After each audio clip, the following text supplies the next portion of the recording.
Hello students, you all are welcome. पिछली class में हम लोग कौन सा चैप्टर पढ़ रहे थे? हम पढ़ रहे थे chapter 2, is matter around us pure? क्या हमारे आसपास के पदार्थ शुद्ध हैं? अब आज हम इसी चैप्टर में आगे पढ़ने जा रहे हैं टाइप्स ऑफ मिक्सचर्स या मिश्रण के प्रकार के बारे में। पर उससे पहले थोड़ा सा क्विक रिवीजन कि पिछली क्लास में हम लोगों ने क्या पढ़ा था। पिछली क्लास से सबसे इम्पॉर्टेंट है मिश्रण की डेफिनेशन या परिभाषा। उसमें क्या था? एक या एक से अधिक शुद्ध तत्वों या यौगिकों से मिलकर के क्या बना होता है? मिश्रण। इसे हम लोगों ने शुद्ध पदार्थ या प्योर सब्सटेंस से अलग किया था। और याद होगा कि अगर हम प्योर सब्सटेंस और मिक्सचर्स के जो कण या पार्टिकल्स उनको कंपेयर किए थे तो वो कैसे दिख रहे थे? बिल्कुल इस तरीके के दिखाई पड़ रहे थे। अब आज हम पढ़ने जा रहे थे टाइप्स ऑफ मिक्सचर्स के बारे में।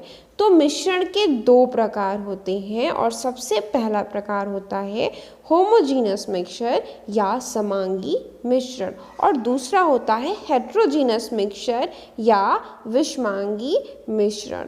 अब इन दोनों मिश्रण के प्रकारों को हम समझते हैं कि इनमें क्या अंतर।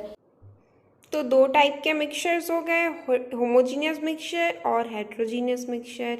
होमोजीनियस मिक्सचर का एक एग्जांपल मैं लेके चलती हूँ तब ज़्यादा समझ में आएगा, सॉल्ट एंड वाटर, ठीक है। और हेट्रोजीनियस मिक्सचर का एक एग्जांपल लेके चल रहे हैं सैंड और वाटर। अच्छा, इन दोनों मिक्सचर में क्या चीज़ दिखाई पड़ती होगी? जब हम नमक को पानी में मिलाते हैं तो मिल जाने के बाद हमको कुछ अंतर तो दिखता नहीं। क्या हमें नमक के कण अलग से दिखते हैं? नहीं। अच्छा, वहीं अगर मैं इसका एग्जांपल ले रही हूँ सैंड एंड वाटर या बालू और पानी का, तो उसमें क्या दिखाई पड़ता है? बालू अलग से दिखाई पड़ता है और थोड़ी देर छोड़ दे तो बिल्कुल नीचे बैठ जाता है इस तरीके से अलग से। ऐसा होता है कि नहीं होता है? तो अब सवाल यहीं पर आता है कि आखिर इन दोनों मिक्सचर में क्या अंतर है। तो होमोजीनियस मिक्सचर या समांगी मिश्रण वे मिश्रण होते हैं जिनमें कह सकते हैं कि उसकी बनावट या उस मिक्सचर की बनावट यूनिफॉर्म होती है या समान होती है। यूनिफॉर्म वर्ड का मतलब क्या होता है? स्कूल में हम सब क्या पहनते हैं? यूनिफॉर्म पहनते हैं। यूनिफॉर्म मतलब होता है ये एक समान, ठीक है। तो यूनिफॉर्म मतलब ये मिश्रण बिल्कुल यूनिफॉर्म या एक जैसा दिखाई पड़ रहा है, एक समान बनावट का दिखाई पड़ रहा है, क्योंकि इसमें कहीं अलग से जो है कि नमक नहीं दिख रहा है। हमें दिख रहा है क्या? नहीं दिख रहा। अच्छा, हेट्रोजीनस मिक्सचर क्या होता है? हेट्रोजीनस मिक्सचर वह मिश्रण या वह मिक्सचर है जिसमें कि बनावट एक समान नहीं रह जाती। जैसे इसमें बनावट एक जैसी नहीं है क्योंकि इसमें हम लोग क्या कर रहे हैं, देख रहे हैं कि सैंड हमको एकदम अलग से दिख रहा है पानी से, ठीक है। इसीलिए इसको हम क्या बोलते हैं? नॉन यूनिफॉर्म, या जिसे हम यूनिफॉर्म का जस्ट उल्टा बोल रहे हैं, ठीक है। बनावट एक जैसी नहीं है। तो इसको अगर हम रिप्रेजेंट करें तो देखो हम लोग मिश्रण में कैसे दिखा रहे थे कि यहाँ पर जो है कि क्या था, जो पार्टिकल्स थे, दो अगर हम लोग तत्व मिला रहे हैं या दो यौगिक मिला रहे हैं तो उनके पार्टिकल्स ऐसे मिले हुए थे। तो वे जो होमोजीनियस मिक्सचर या जो हमारा समांगी मिश्रण उसमें इस तरीके से डिस्ट्रीब्यूशन होगी, मतलब बराबर जो है कि दोनों बटे हुए हैं, फैले हुए हैं बराबर तरीके से पूरे मिश्रण में। लेकिन हेट्रोजीनियस मिक्सचर में क्या होगा, कहीं कहीं पर हमको एक कण ज़्यादा दिखेगा और कहीं कहीं पर यहाँ पे देखो कम दिख रहा है, यहाँ पे बहुत ज़्यादा दिख रहा है, ठीक है। तो वैसे ही यहाँ पे होता है, सैंड हमको कहीं बैठा हुआ दिखाई पड़ जा रहा है, अगर छोड़ देते हैं तो बालू नीचे बैठ जाएगा, तो वो एक जगह हमको इस मिश्रण में ज़्यादा दिखाई पड़ रहा है और ऊपर में एकदम ना के बराबर दिखाई पड़ेगा, छोटे छोटे कण उस तरह दिखाई पड़े। बात समझ में आ रही है? तो इस तरीके से हम इन दोनों मिश्रणों के का रिप्रेजेंटेशन या उनको हम दिखा सकते हैं, ठीक है। तो ये जो है कि बेसिक डिफरेंस होता है कि होमोजीनियस मिक्सचर में क्या होता है, इसमें बनावट यूनिफॉर्म या समान होती है, और हेट्रोजीनियस मिक्सचर इसमें बनावट यूनिफॉर्म या असमान होती है, ठीक है। अब एक हम जो है कि इन दोनों के बीच में डिफरेंस का एक करके पॉइंट्स देखते चले जाते हैं और उन पॉइंट्स को डिस्कस करते हैं कि जो भी हम लोगों ने चीज़ें दिखी वो ऐसा है या नहीं है, ठीक है। तो सबसे पहला डिफरेंस का पॉइंट होता है कि हम समांगी मिश्रण या होमोजीनस मिक्सचर के अवयवों को देख नहीं सकते, उसके कंपोनेंट्स को देख नहीं सकते, जबकि हेट्रोजीनस मिक्सचर के साथ क्या होता है, उसके अवयवों को देखा जा सकता है। फॉर एग्जांपल, अगर हम होमोजीनस मिक्सचर में सॉल्ट और वाटर या शुगर और वाटर यानी चीनी पानी का घोल और नमक पानी का घोल लेते हैं, तो हम दोनों में ही क्या होता है, दोनों में क्या हम नमक को देख सकते हैं या चीनी को देख सकते हैं, अलग से उसके कण दिखते हैं क्या, हमको नहीं दिखते। तो हम कह सकते हैं कि इनके कंपोनेंट्स को या अवयवों को हम नहीं देख सकते, कांट सी द कंपोनेंट्स। जबकि हेट्रोजीनस मिक्सचर में अगर हम सैंड और वाटर यानी बालू और पानी का घोल लें, या हम चॉक पाउडर या वाटर या चॉक का चूर्ण या जल का मिश्रण लें, तो दोनों में ही क्या होगा, हमको सैंड दिखाई पड़ेगा, चॉक दिखाई पड़ेगा, दिखाई पड़ेगा नहीं दिखाई पड़ेगा, दिखाई पड़ेगा।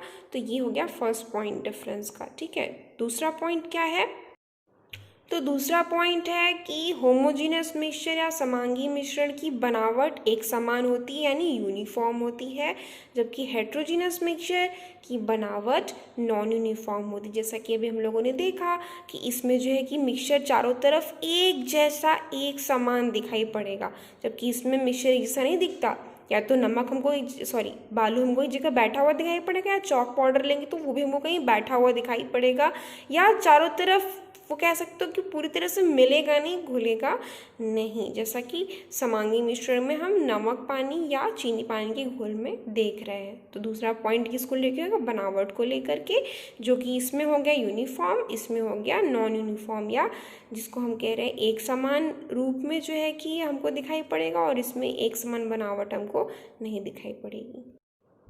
तीसरा पॉइंट ये है कि तीसरे पॉइंट में जो समांगी मिश्रण के अवयव या कंपोनेंट्स होंगे वो एक समान रूप से घुल जाएंगे यानी यूनिफॉर्मली मिक्स्ड होंगे। जैसे कि सॉल्ट और वाटर या शुगर और वाटर लेंगे तो क्या होगा, जब हम घोलेंगे तो वो बिल्कुल अच्छे से एक समान घुल जाता है। ठीक है, ये बात समझ में आई, अच्छे से घुल जाना समझ रहे हैं, एक समान घुल जाएगा, पूरे सोल्यूशन में अच्छे से मिल जाता है। अगर हम सॉल्ट जो है कि वाटर में डालें, शुगर को अगर वाटर में यानी पानी में डालें तो क्या होता है, वो अच्छे से घुल जाते हैं पानी में। ठीक है, जबकि होमोजीनस मिक्सचर के उल्टे अगर हम हेट्रोजीनस मिक्सचर या विषमांगी मिश्रण में देखो तो वो नॉन यूनिफॉर्मली मिक्सड होते हैं, मतलब कि अच्छे से घुलते नहीं है, एक समान घुलते नहीं है। जैसे कि सैंड और वाटर में सैंड और वाटर एक समान नहीं घुलेगा, क्या होता है, सैंड कहीं कहीं अगर हमको लगेगा ये घुला हुआ है और क्या होगा, थोड़ी देर बाद बैठ भी जाता है नीचे की तरफ, या कहीं कहीं हमको ज़्यादा दिखेगा, कहीं कहीं हमें कम दिखेगा। ठीक उसी जैसे हमको चॉक पाउडर और वाटर के सोल्यूशन में भी दिखाई पड़ेगा या विलेन में दिखाई पड़ेगा। तो ये हो गया पॉइंट नंबर 3 कि ये समान रूप से घुले होते हैं, इसमें अवयव समान रूप से घुले हुए नहीं होते। फोर्थ पॉइंट है बाउंड्रीज या सीमाओं को लेकर। जब हम सॉल्ट और वाटर का सोल्यूशन या विलयन बनाते हैं, इनका मिश्रण बनाएंगे, तो क्या हमको कहीं नमक की अलग से या नमक और पानी के बीच में कोई बाउंड्री दिखाई पड़ेगी, नहीं दिखाई पड़ेगी। वहीं अगर सैंड और वाटर का एग्जाम्पल लें तो थोड़ी देर बाद क्या होता है, पानी यहाँ तक अगर भरा हुआ है तो हमको नीचे में सैंड जो है कि इकट्ठा होता हुआ दिखाई पड़ेगा, तो उसकी एक अलग से लेयर यानी बाउंड्री दिखाई पड़ती है, और ऊपर की तरफ हमें पानी दिखाई पड़ने लग जाता है। ठीक है, और नीचे में हमको सैंड यानी एक बाउंड्री या एक सीमा नजर आने लग जाती है, किसमें, हेट्रोजीनस मिक्सचर में। और भी एग्जाम्पल जब हेट्रोजीनस मिक्सचर के हम आगे पढ़ेंगे चैप्टर तो उसमें हम ये चीज़ें देखेंगे। बात समझ में आई? तो क्या हो गया, होमोजीनस मिक्सचर में बाउंड्रीज नहीं होती हैं। ठीक है, कोई बाउंड्रीज नहीं है, जबकि हेट्रोजीनस मिक्सचर्स में या विषमांगी मिश्रण में बाउंड्रीज या सीमाएं दिखाई देती हैं। ठीक है, पॉइंट नंबर 5 है सेपरेशन ऑफ कंपोनेंट्स, या हम कह सकते हैं अवयवों को पृथक कर पाना। होमोजेनस मिक्सचर या समांगी मिश्रण में अगर सॉल्ट और वाटर का या शुगर और वाटर का मिक्सचर लें तो क्या इन दो घटकों को अलग कर पाना उतना आसान होगा जितना कि हेट्रोजीनस मिक्सचर में सैंड और वाटर के मिश्रण को अगर हम लें तो क्या होगा, बड़े आसानी से छान लेंगे, सैंड अलग हो जाएगा, ठीक है, बालू अलग हो जाएगा, पानी अलग हो जाएगा, या चौक और पाउडर के केस में भी ऐसा कर सकते हैं। तो ऐसा पाया गया कि हेट्रोजीनस मिक्सचर में जितने भी हम एग्जाम्पल्स देखते आते हैं उनको आसान, उनके अवयवों या कंपोनेंट्स को पृथक करना, सेपरेट करना आसान होता है, जबकि होमोजीनियस मिक्सचर में उसके अवयवों या जो कंपोनेंट्स होते हैं उनको सेपरेट करना मुश्किल होता है। तो ये हो गया पॉइंट नंबर 5।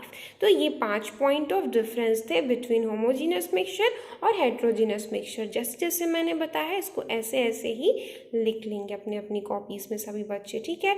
नेक्स्ट वीडियो में हम लोग सीखेंगे हेट्रोजीनियस और होमोजीनियस जो हम लोग पढ़ रहे हैं इनके कुछ एग्जाम्पल्स, और वो 3 एग्जाम्पल्स जो है कि हम लोग क्या देखेंगे, एक होगा सॉल्यूशन, ठीक है, दूसरा होगा सस्पेंशन, ठीक है, सस्पेंशन या निलंबन, और सबसे आखिरी में हम पढ़ेंगे कोलॉइड्स के बारे में। इन तीनों को कंपेयर करके ही पढ़ेंगे। ये तीनों जो है कि होमोजीनियस और हेट्रोजीनियस मिक्सचर्स के कुछ एग्जांपल्स हमको और देंगे, ठीक है।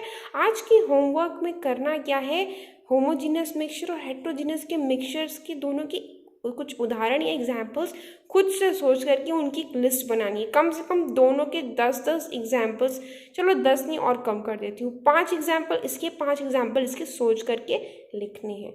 तब नेक्स्ट वीडियो में हम लोग इसके आगे पढ़ेंगे। तब तक के लिए अच्छे से सब लोग पढ़ेंगे, और इस टॉपिक में कोई भी दिक्कत हो तो कमेंट बॉक्स में पूछ सकते हैं।